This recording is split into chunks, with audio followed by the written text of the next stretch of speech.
Mike Trueblood, sports editor of the Galesburg Register-Mail, and we're here talking this week with, as we do every week during the season, with Galesburg head football coach Tim Dougherty.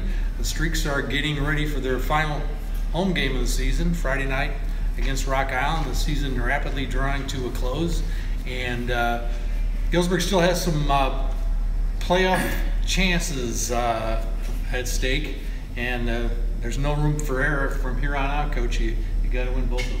Yep, for sure. You know, it's been a week-to-week process, and you know, the teams we played here down the stretch are very good, and I think all the teams that we've lost to are still on the playoff hunt, or a couple are guaranteed. So, you know, it's a it's a 9-game season. It happens real fast, and you gotta maximize every week.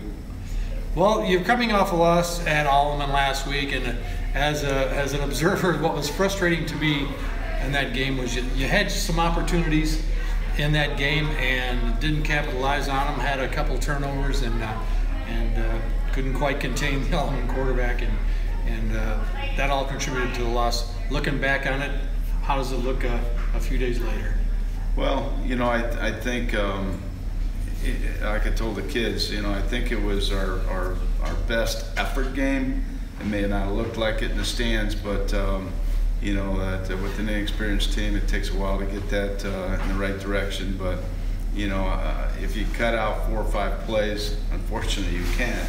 You know, that game's probably 28-7 us. But you know, and I knew the quarterback, number 9, was going to be a handful. Before he got hurt last year, he ran down their sideline, the hash mark there, untouched for a touchdown. And you know, so that's when we had a very, very good defense. So I knew he'd be a handful, and he's been that way for everybody. And I think the biggest difference was we just, you know, we didn't maximize. There were two opportunities we left in the red zone. You can't do that against a quality team.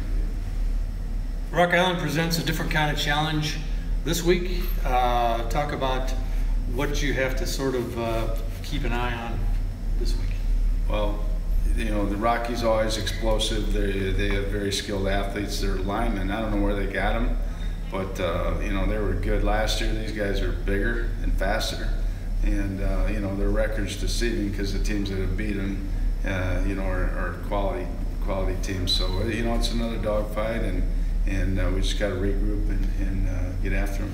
You both have similar records. In fact, the same record coming in. So it looks like, at least on paper, it could be quite a battle on Friday night. How are you talking to your team about you know, that playoff opportunity, which as we said, you've got to win out, yeah, to have a shot? Well, I mean, we've been in this situation before in the last 4 or 5 years, and you know, it's just it's the nature of the schedule, who we are, who we play, and it always comes down to, you know, last year we're battling to stay in and get home field advantage, and this year, similar to 2 years ago, we're trying to get in. So it's just the nature of football, and we're fortunate to still be in the hunt. Well, good luck with that hunt, Coach. We're pulling for you and hoping for the best in these next 2 games. So thanks for talking with us again this week. You bet. Thank you.